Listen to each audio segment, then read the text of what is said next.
اعوذ باللہ من الشیطان الرجیم بسم اللہ الرحمن الرحیم۔ آموزش فارسی کے سلسلے میں ہم پہلے سبق کا باقاعدہ آغاز کرتے ہیں۔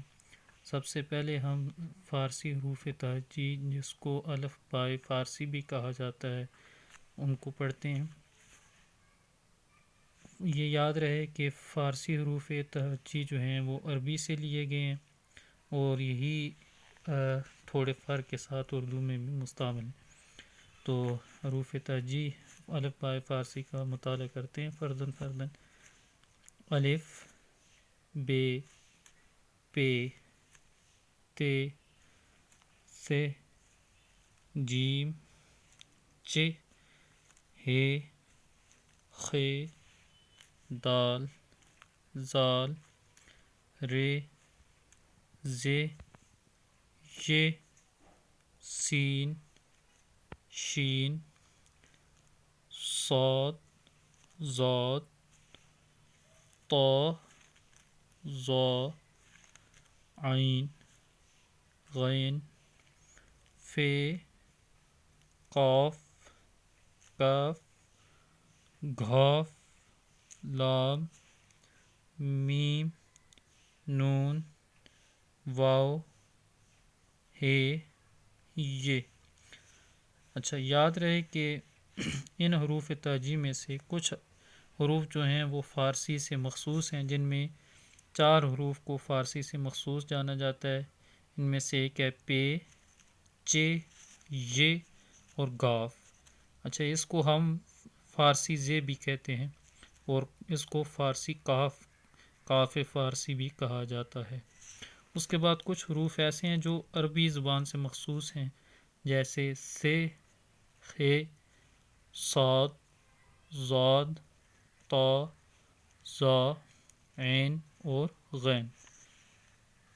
لیکن کچھ حروف فارسی میں کچھ افعال، کچھ اسماء ایسے ہیں جن میں یہ جو عربی سے نہیں لیے گئے، اصلاً فارسی ہیں لیکن وہ بھی ان حروف سے لکھے جاتے ہیں۔ جیسے یہ غلطیدن ہمارے پاس ایک مصدر ہے، یا تپیدن، اسی طرح سے صد، تو ان کو تے سے بھی آپ لکھ سکتے ہیں کیونکہ اس طرح سے لکھنا، اسی طرح سے لفظ توتی ہے، یہ بھی توئے سے لکھا جاتا ہے، تا سے لکھا جاتا ہے، لیکن اصل میں اس کو اس طرح سے لکھنا چاہیے۔ اسی طرح تپیدن کو تے سے لکھنا زیادہ بہتر ہوگا، اور غلطیدن۔ اچھا، کچھ حروف ایسے ہیں جن کو ہم بیشتر خاص کر اردو میں جب لکھتے ہیں تو ان کو حمزہ سے لکھتے ہیں، حالانکہ ان کو یہ فارسی میں 2 یا سے یہ سے لکھا جائے گا۔ جیسے پائیز ہے لفظ، اس کو 2 یہ ڈال کے ہم لکھیں گے پائیز یعنی خزاں۔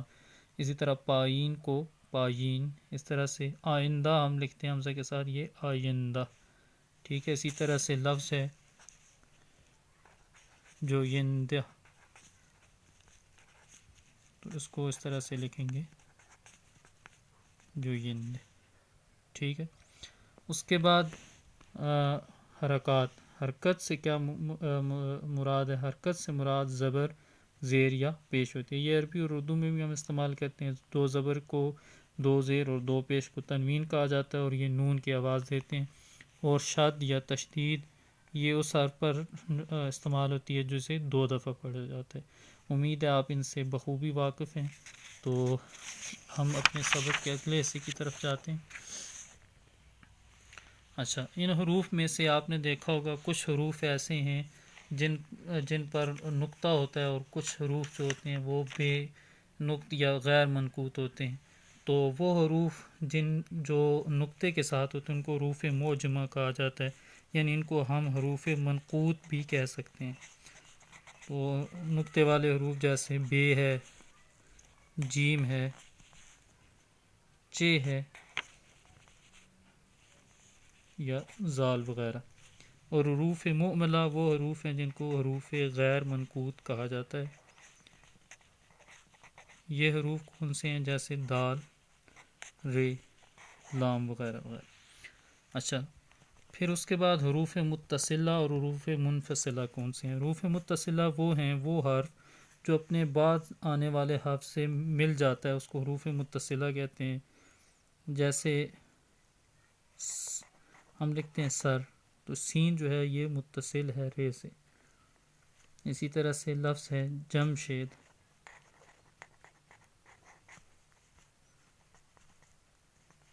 جین میم شین اور یہ اپنے بعد آنے والے حروف سے ملے ہوئے ہیں تو ان کو حروف متصلہ کہتے ہیں. لیکن کچھ حروف جو ہیں جو دوسروں سے ملتے نہیں ہیں ان کو حروف منفصلہ کہتے ہیں. جیسے درد، دال جو ہے اپنے بعد آنے والے حرف سے ملتا نہیں ہے، اسی طرح سے رے جو ہے وہ دال سے نہیں ملے گی، درد یا دور وغیرہ. اچھا، اب فارسی زبان میں ہے کتنی طرح کی ہوتی ہے اس کی اقسام پڑھتے ہیں. ہے کی 2 اقسام ہوتی ہیں. ایک کو ہم کہتے ہیں ہائے غیر ملفوظ، یعنی وہ ہے جو لکھی تو جاتی ہے لیکن پڑھی نہیں جاتی. اس لفظ کو ہم اردو میں پڑھتے ہیں زندہ، لیکن فارسی میں اس کا تلفظ کریں گے زندے، بندے. اور مزید اس کی اگر مثالیں لکھنا چاہیں تو جویندے وغیرہ وغیرہ.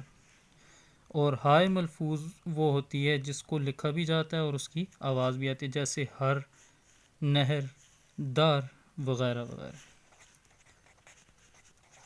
اس کے بعد واو کی اقسام پہ آتے ہیں.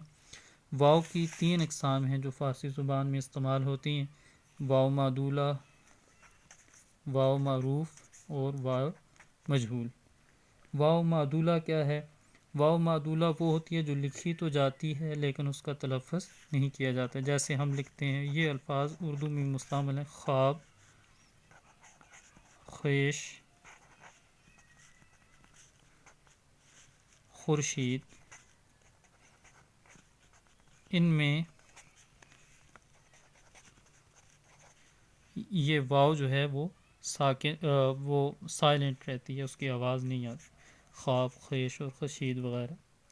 اچھا، واو معروف وہ واو کی وہ قسم ہے اگر واو سے پہلے والے حرف پر پیش ہو.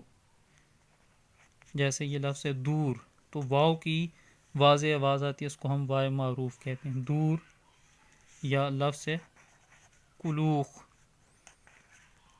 لام پہ پیش ہوگی وغیرہ.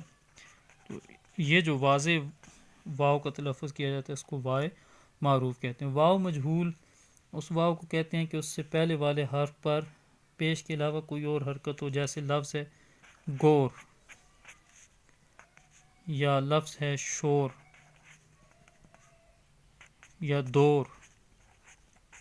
یہ الفاظ ہم استعمال کرتے ہیں. تو یہ واو کی آواز جو ہے یہاں پر اس طرح واضح نہیں ہے جیسے واو معروف میں اس کو واو مجہول کہا جاتا ہے وغیرہ. یہ اس کی اقسام ہے.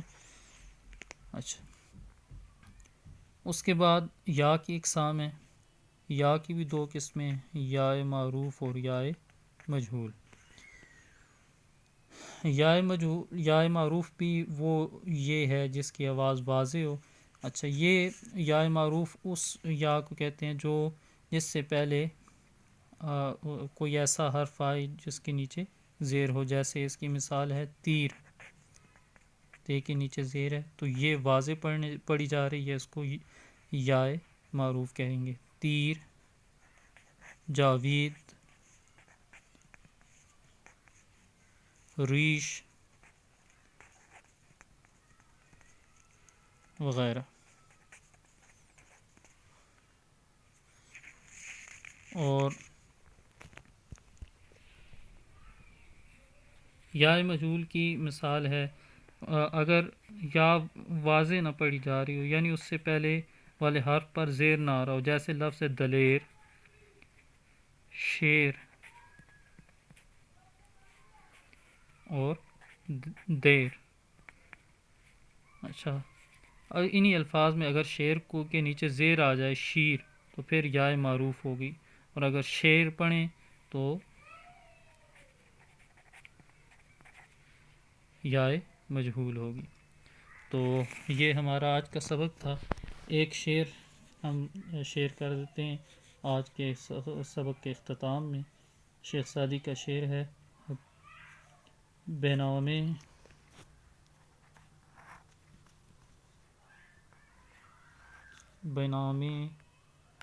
خداوند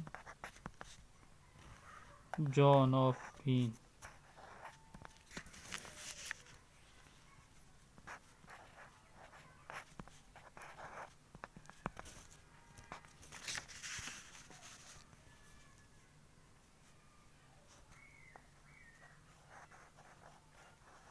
حکیم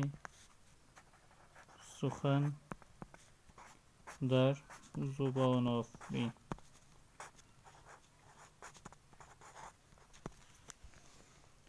به نام خداوند جان آفرین، حکیم سخن در زبان آفرین.